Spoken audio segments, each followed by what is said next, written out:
Hello and welcome to Simon Says Artwork. In this video I'm going to be flicking through this little blue sketchbook. Now I've had this for quite a few years and there's everything from pencil sketches to ink drawings and even a few painting ideas, even though I think it's mostly watercolour. But still, we're going to have a flick through this and discuss some of the pages. So alright, let's take a look.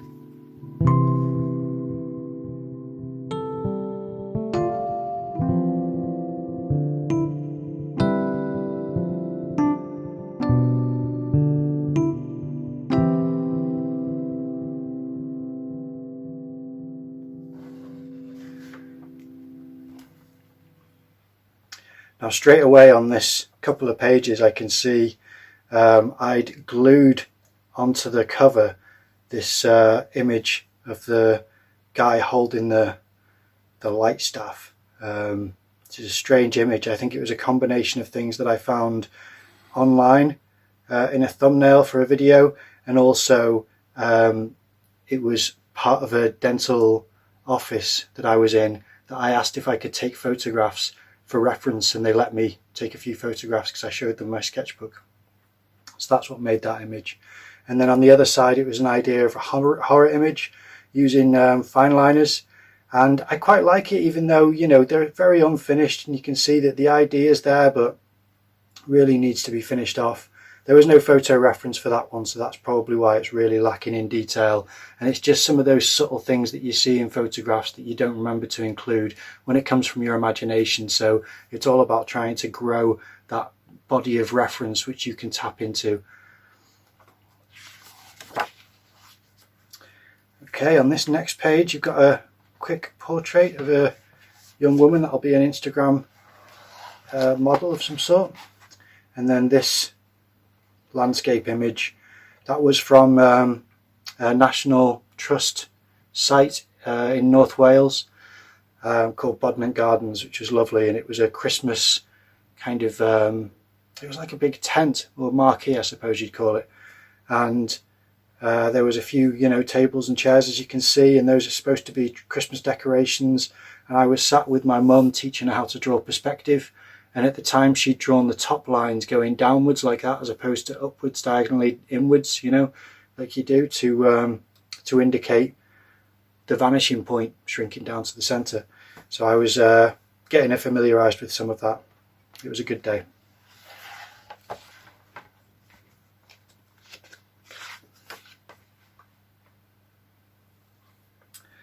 One of my first sketches of Alan Moore, someone who I really admire. You can see that I did pencil first and then inked on top, and it's very unfinished again, and it's quite scribbly, which isn't the worst thing for a sketchbook, but I really wish I would have spent more time finishing off things like that. But I was still trying to get used to volume, you know, to show how bulky the waves of his hair were and things like that, and obviously his big heavy jacket. And then you've got on the right hand side, this is some plastic tubes. This was at a gallery in Colwyn Bay, which is again a North Wales art gallery, and they'd put on all these tubes and plastic kind of pipes in order to have this real textural sound based session with people with disabilities, so that they could hear it and they could run sticks along it, because it would obviously make, you know, kind of clattering sounds along the ribbing of the pipes. So I took a few photographs because I thought it's a lot of nice shapes and contours to try to study, and that was a sketch that I did of it.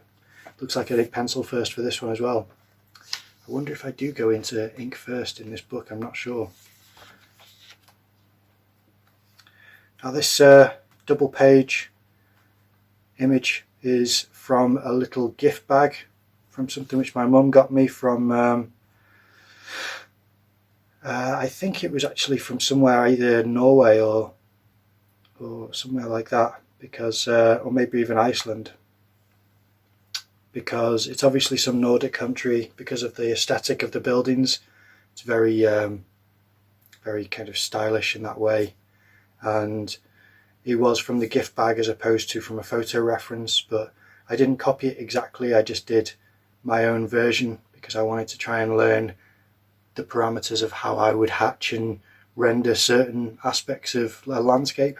I still really like it. I think I attributed it to Amsterdam a few years ago, and it's only recently that I've realised that it will be another country like Iceland or Norway, I can imagine.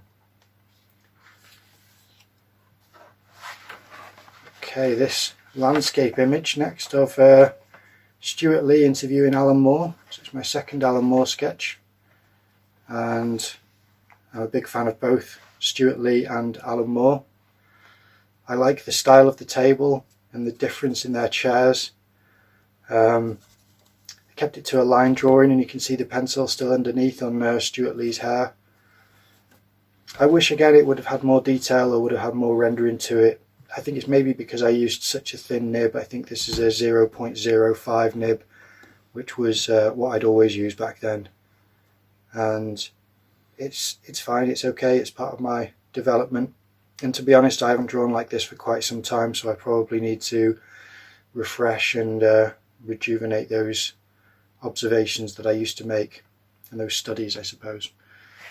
On this other page here, this was, I believe it was from a catalogue or a magazine of some sort, and the dress was so, what would you call it? I mean, just highly decorative, you know, like really kind of, glamorous, I suppose, and an elegant kind of dress. And I couldn't capture a lot of the details, but I tried to get little hints of this and that there. And obviously the main pose, which is her arms outstretched like that. And then underneath, that wasn't in the picture, but I thought if I could echo what's below, it's quite an interesting image, which almost looks like a mask, like a masked ball, you know, where people would wear a mask just over this part of their face and they'd have the eyes cut out. So yeah, I thought that was quite a nice little sketch. And here you can see this was drawing from imagination at the top. Someone just searching through a house, and I think that will be water-soluble coloured pencils that I used. I was trying to get used to drawing environments and different ideas for what could make up you know, the different ornaments and fittings and furnishings in a house, which, like most of this, will be unfinished, but you can get the idea of what I was going for. And it's got its bits which I like, but there's bits which I think are wrong. Like, I don't love the side of the head, you know, it just doesn't quite look like a real face is behind that, but maybe that's just because of how I've not finished the drawing. There's several things actually, you know, part of the twist of her body should have had more of an effect on the fabric. Like her hooded top should have had a lot more creases to show the twist, because when you twist around, see if I can show you, you get all of these kind of creases and twists and things which happen where it shows that the clothes are being you know, pulled around by the torso. So I just hadn't realised that, I don't think. And then on the other side, this was a study of a soldier, as you can see, with some sort of a rifle. I'm not sure what it is, but I really like trying to get all the details on the weapon correct, because it's so intricate, all these little parts and pieces and protruding elements. And then obviously trying to get the volume of the fingers, because that's a really important part, to try and make them look like they're actually, you know, because it's got gloves on, to make it look as though there are fingers underneath and they are exerting pressure upon the weapon. So I quite like that. That's one of my favourite studies from inside the book, that and the one of the landscape, you know, from Norway or Iceland. I think those two are my favourites from what I remember, unless we come across anything else that I really am fond of. And I'm not a big war and gun person at all, but I like drawing that type of thing. I just don't like seeing it otherwise, you know, happening. Anyway, third picture of Alan Moore on the left. I quite like the hand, the position of the hand. I think that's really quite an interesting pose he's got, because he's got his elbow on the table and making a point, you know, being philosophical as he always is.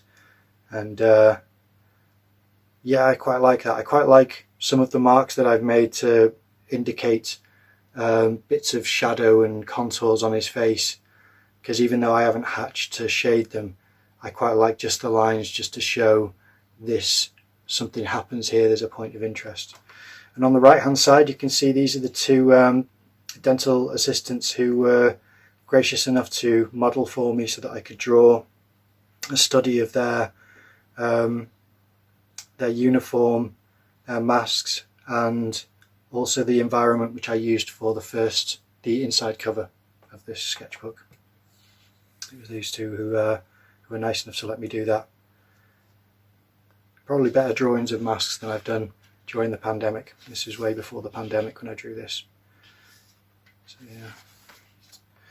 Now this drawing on the left is of Jim Norton. I was going to say Ed Norton then. Jim Norton, a comedian, and he was in a film, and there's an image of him smoking. It's not a great likeness, but I like the pose because I like the look he's giving, where it looks, you know, like he's got something on his mind, like he's thinking of something, or he's you know, contemplating something or other, and he's mid drag of the cigarette before pulling it out of his mouth. And he's wearing a shirt and tie because I think he's on the set of a film.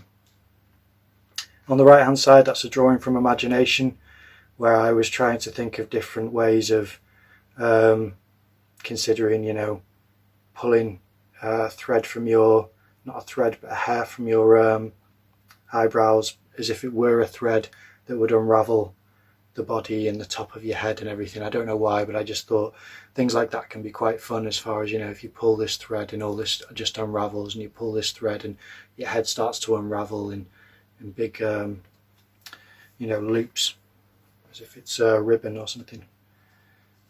I don't mind the hands on that. I think I'm not doing too bad a job, but the face is a bit weird. It's quite difficult to draw faces from imagination from different angles. It's just hard to get that depth and the proportions correct. I think if you look, the nose is not centered on the mouth and things like that, which just skew the face enough to make it not quite right. This, I quite like this study. This was a young woman on Instagram, but she was full of tattoos, and I couldn't invest in rendering all of the tattoos, so I just took all those away and took away the pose and the piercings and her outfit, because I thought that was really quite striking. And yeah, and I started doing this kind of strange monolith behind certain drawings, because I'd seen other people do shapes of squares and blocks and boxes, but I thought, if I don't copy someone else's and I try to do my own, just like the monitor there, how you can see it's just like a skewed rectangle, I thought if I start to include these shapes behind them, it could maybe frame them with a minimalist background to make it look kind of stylish and quite interesting. So that's what that was. These two I quite like. Another Instagram model at the top, and use of coloured pencils. I used the arrow in the top left to try and indicate where the light source was coming from, but there's not a great sense of that in the image, because I haven't done it really dramatic, dark and light, which is, I mean, you don't have to go really dramatic, but it is best to go a little bit cleaner and clearer on the definition in certain elements so that you can get that suggestion. And then at the bottom, I don't know where I found that image. It could be Google, it could be Instagram, but it was, I don't know who it was. I don't think it was a great likeness, but I like it as a character. I don't think that the likeness really matters, because you don't see the reference image up against the actual drawing. You know, a lot of the time you see drawings and you just see them for face value, so that's why I quite liked it as a character in the book. Again, the pencil shading with the ink, which is not something which I do very often, but I should maybe consider these days.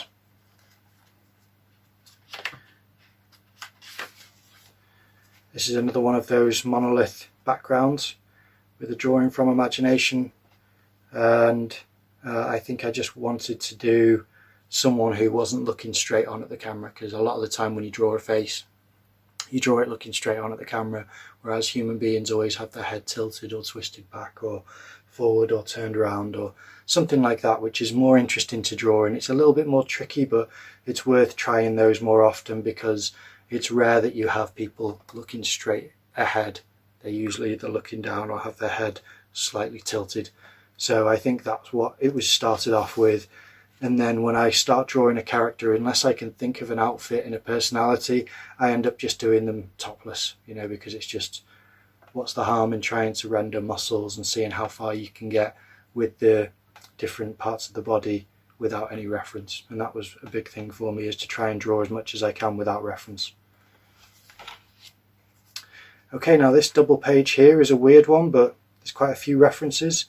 In the bottom left hand corner you've got Mark Maron, who's a comedian who I really like, and then the other three will be Instagram references, and I tried to put those together to make a strange, you know, combination of pictures together to make some sort of a story, but it is quite bizarre and people have asked me what it's all about, and I think I could make a story from that or a justification for it, but I never have really got into it in detail. Another Instagram model on the left. I like the chair, I like the pose. Not a great rendering of it, but it doesn't hurt. It could be worse, and I quite like the shading of the fingers. It's not something that I do often. The chap on the right is someone from my hometown, and when I worked at this time, I was working, I think it was either 2017 or 2018, I was working in with my dad in his upholstery shop, and this would be a chap who'd walk past and talk to us, so I got a photograph of him and did this drawing, and then I printed out a version for him because he really liked it, and I think he's got that now. But yeah, so that's who that is. It's always nice to get people who you don't have to grab from online. Saying that, here's a couple more online models. I think it's again the pose, the tattoos, which I quite liked on the left, and I used water-soluble pencils, coloured pencils, and then on the right it was the bonnet, I think. I mean, I quite like the hair as well because it was shiny and curly and it was just interesting. Now this is another one of those monolith backgrounds, and this is supposed to be Doug Stanhope's partner or former partner Bingo. It's an image of her which I found online holding this shotgun, and I just thought it was quite a funny juxtaposition of a girl with such a pretty big ribbon or bow in her hair and little shorts and just a brassiere, and then holding a big shotgun, you know, like quite a almost a hillbilly kind of look, where you just think, wow, what's going on there? But yeah, so that's who that is, and I quite like the use of hatching on the subject and the solid black for the background and for the shotgun. Obviously, there's bits of solid black on her as well. Now this next one, this is someone which is taken from, what's it called? Steampunk.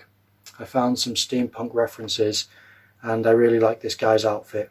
So I drew this, and then when I posted it, my brother, who's an artist himself, he took that image and coloured it. And he hadn't realised, but he'd flipped it, mirror image. So I will try and post that reference here if I can. So yeah, he did a great job of that. Quite an interesting sketch. Got a good line thickness to certain elements. Now this here was an attempt to draw a biker. The reason why I say an attempt is because the front wheel, as you can see, is too thin and it looks more like a push bike wheel and tyre as opposed to a motorbike, which it's just too thin and too flimsy looking to be a motorbike. But otherwise I like the pose, and the shadow doesn't hurt. I quite like the shadow on his face, even though it's a bit weird. I quite like it because it's character. And then his boots, things like that. It could be a good reference for the future. This is another fashion image which I think I got from a catalogue or a magazine. Very elegant dress, and it was just because it was drawing the back and looking over the shoulder. Not amazingly done, but it doesn't really hurt. As far as a pose, you can see what it's doing at least. This chap here was visiting my dad's shop, and I got a sly picture of him as well because he was a big dude, and I thought with his big jacket I wanted to draw all of those little what's it called, a bubble jacket. I wanted to draw all the sewn in dents of the jacket, so that's why I took that picture in, because he was wearing cargo pants as well and a little beanie. It was just quite characterful, and his moustache as well. It just made it quite a good character to draw. This is another steampunk image. For this one I used grayscale brush pens. I think I was just getting used to them then, and I like the wisp of smoke coming off. I think that works quite nice. The goggles are always really cool. The neck brace is quite interesting as well for this. It's a lot of the outfit which is interesting. I quite like steampunk as far as an aesthetic.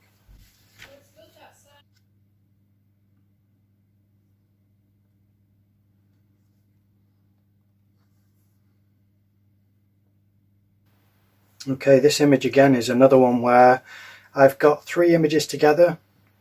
One of a building site's mechanical claw. I don't know if that's what it's called, but you know, it could just be I don't know, I'm going to call it a mechanical claw. And then this old chap here with a walking stick, and I quite like how it was shot from looking down on him a little bit, not to look down on him, but the angle, looking, you know, from higher up. And then using I think it was a 1930s, maybe 1920s pin-up model inside of a bubble. And I used the bubble just by drawing around, you know, certain circular things which I had to hand at the time. And the idea was that it was age and his memory being extracted, which is so sad, and it's not something I was trying to make light of, but I think I was trying to use the machinery as something to show a more, it wasn't, that machinery isn't like super modern, but it's obviously not from his time when he was young. And I think it was just the idea of extraction of memories as the technology develops, and just showing you know, that unfairness, I suppose. But I didn't really finish it. I wish I had of, because it's got some interesting aspects to it. I don't know. Maybe it's not a good subject to explore, but I thought it was interesting just because of the mixture of old man, young woman, and then this machine. Now this, I don't know what video it's from. I don't even know if I watched the video. I think it might have been a thumbnail, but I quite like the structure, you know, that it was some kind of a bubble that someone was inside of, and then it had this frame around it and these things, and I don't know if these are air or if they're water or what they are, but they are obviously elevating this this structure off the ground. And I thought if I can do an image of that on this double page, it would be quite dynamic, and it is. But it's something again which I should have really painted, or at least digitally coloured.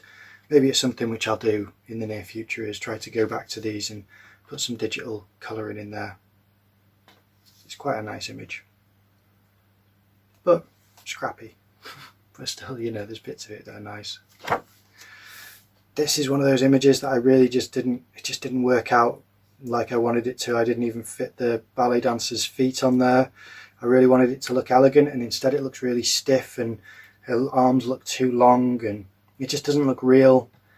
There's parts of it which aren't too bad, but they don't fit with the rest. So yeah, it doesn't really work. It's another one of those monolith, you know, black rectangles beneath, but didn't work especially well. And another continuation of the black rectangle, and this is a male model on Instagram, and I just thought there was great definition on the muscles and the torso, so that's why I drew that one. This on the left is, now I think it was drawn from imagination, and the reason I say that is because of how I've shaded it and where I've put the shading, and how it's kind of unrealistic really, because it's such heavy shading, and it's just inspired by Ghost in the Shell, but it's not taken from any reference of that. But the wires coming from the female who's, you know, nude is a Ghost in the Shell reference, and I'm pretty sure that that's from imagination, but I could be wrong, because some of the pose is quite nice and it may have been quite difficult for me to work out, but because I drew in pencil back then, it was easier for me to plot out where the limbs would sit, as opposed to these days where you're just committing immediately to whatever you put down, which is tricky. On this other side, I really like this. This is from, I think it was from a photograph that I took while out driving, and someone on a cherry picker, and traffic lights and a car waiting there. I just thought that was quite a nice little scene, just to show scale and just the everyday, which is still quite cinematic sometimes in my opinion. This is another drawing from imagination where I don't like the face. I don't like the idea of having a, you know, boxy gun and trying to shoot it and big trainers. It's a very 90s kind of image. I say that because, you know, I think it was a lot about trainers back then, and they're very 90s style trainers. But it was kind of shooting through the box, and I think that was part of my idea. In hindsight, I should have used another way to do it, a more interesting weapon, a more interesting clothing for this person, but I think I just wanted to do something that I could make up without too much difficulty, and it's very basic, but it's not the worst creases on the clothing at the top, you know, because it's, I don't know, it could be worse. I kind of get away with it, but not great, not my favourite. Okay, there's on the left hand side there's a pencil sketch which I didn't finish. I think it's got potential, but I don't know, because I didn't end up finishing it. So it's drawn from imagination. I quite like some of the pose, so you can see how I start off some of these sketches before I started to ink them in. But yeah, I don't know, I just didn't finish that off. I think I needed either a book or something like words coming up as if it was reading something that was coming off the page. But then the other hand has got quite a bit of tension to it. I don't know the reason for that. Maybe there should have been something in that hand. I just couldn't make all the connections to make the image work. Now on the right here you got a drawing of Tom Crean, the Irish explorer. And it's not an amazing likeness, but it was a great pose to try, and I was trying to get used to doing hatching and getting texture using the hatching lines and the different thickness of the nib.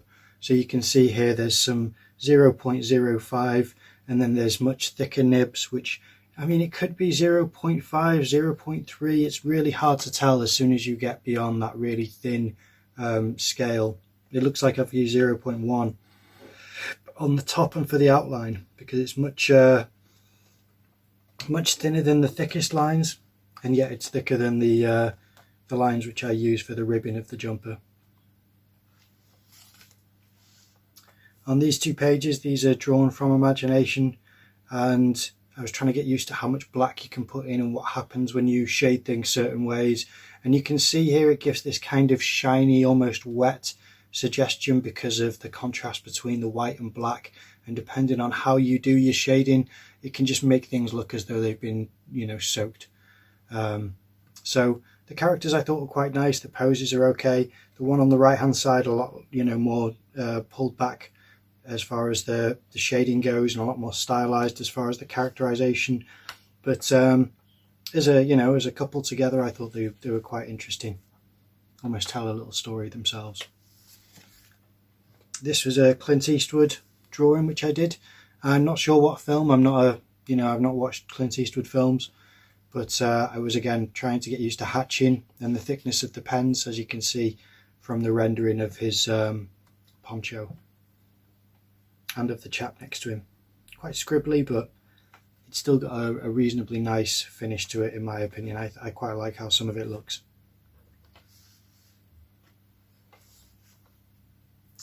This was using reference. The reference on the left was Andrew Loomis. That was for the different levels of shadow that you can apply to the face. And I made up the background wall, which is very basic, but I thought it was quite a nice background to have, just going along to show perspective. And on the right hand side, that was drawn from what I remember from imagination, but I could have got reference because some of the creases do look quite a bit more sophisticated than what I'd normally come up with from imagination, so maybe there was reference, especially on the guy at the top. Either way, that's a couple of images where I was trying to get used to the shadow puddles, because I was really doing a lot of just line drawings without too much shadow in there, and I needed to get used to how to apply black to an image without going too far. So part of learning that is going too far and then pulling it back and trying to find a happy medium. This was definitely from imagination. You can tell because a lot less sophisticated shadows, but an unrealistic perspective as well, where wherever the camera is, the hallway shouldn't go up like that. It's quite almost dreamlike. Quite a gory scene, a bit unpleasant, but it was something which I thought would be quite interesting, and instead it just looks just doesn't look real because of the perspective on the stool and how large it looks and how high it looks for that guy sat on there on the right, and then how high the hallway goes. But strange and interesting, but not great. Some more Cowboys. My favourite thing about these was the hatching on the face on the left hand side for the shadow, and underneath the hats. I thought that worked quite nice, even though it's messy, but it's just, I don't know, it's got texture to it as well. I like the hatching on the gun so that it's not solid black. You've got bits of white in there. It just breaks up from that solid shadow, and it means that you can add some solid black in there for definition. It's nice to separate the shading on the hands from the black shadow on the clothing. And on the right hand side, I like how much hatching I invested in there, and the wisp of smoke being just hatching and no outline. That I think works quite nicely. On the left there was supposed to be a satellite of some sort, I think, or some kind of an aerial. Never really got there, and you can tell how messy the drawing is, how blunt the pencil is. Needs really sharpening. And then on the right it was supposed to be an Instagram model, I believe, and using a water soluble pencil as opposed to a coloured pencil. But it went a bit too heavy. I don't know, it has a weird finish to it. But it was a worthwhile experiment to try and bring tone to the whole face, but it was a bit clumsy, I think, a bit too heavy-handed. This I quite like, as messy as it is. This is the first bit of colour I've put in the book, as you know, and I quite like how it went. This is watercolour on an ink sketch with a fisheye perspective that I did by looking through the corners of my eye at what was in this side of me, and then the same for the other side, and just trying to exaggerate that. And I would look from left to right, but then I'd use the side of my eye to really just get these warped perspectives so that I could use a fisheye. It's not extreme fisheye like done properly, where you angle, you know, the angle of the gutters and the roof isn't angled extreme like it would have been, but it is it's still skewed quite a bit, and the perspective on the right hand side is quite nice. I still remember that day, and that was years ago. It's a nice day. This is a far more modern drawing. I know it's not a nice looking one, but this is me queuing up to get my vaccine, and it was the booster jab, I think. So this would have been December, I remember. Oh, it's got the date there, 17th of December last year. And I had my phone underneath the sketchbook, and it was filming because I wanted to capture what I was seeing, and I was hiding that because the sketchbook was on top and I was drawing, so people would look at the drawing, they wouldn't look underneath the sketchbook, even though it wasn't hidden, it was just less obvious. So that was a little trick that I did. I quite like some of it. I used different pencils to try and get light and dark, but it is very scribbly. But yeah, that's what I was looking at. After I had the vaccine, the booster jab, I was told to wait. I didn't want to wait inside, so I went outside, and there was a guard there, and I asked him if I could draw him whilst I wait, and he was kind enough to let me sit there and draw him for a minute. And that's how far I've got. That's it. There's not loads of pages left. Wow, let's see if we can count them actually. 1, 2, 3, 4, 5, 6, 7. Oh, the back page has got some sketches there. And by 7 I mean 14 technically, because it would be double. Or maybe it's 13 because I said 7 on the last page and the rest are double pages. So I think it would be 6 times 2, which is 12, this last page which I've drawn on, which is 13, but I think it means I've got 12 pages left to draw on in this book, which I should really do so that it's completely finished. But yeah, for now, that is the book, and I think it's really a nice little sketchbook. It's a good size, it's got some interesting little ideas in there, and yeah, I enjoy looking through it. I hope you enjoyed the video. If you did, please leave a like, comment down below, subscribe to the channel, ring the notification bell, and I'll see you in the next video.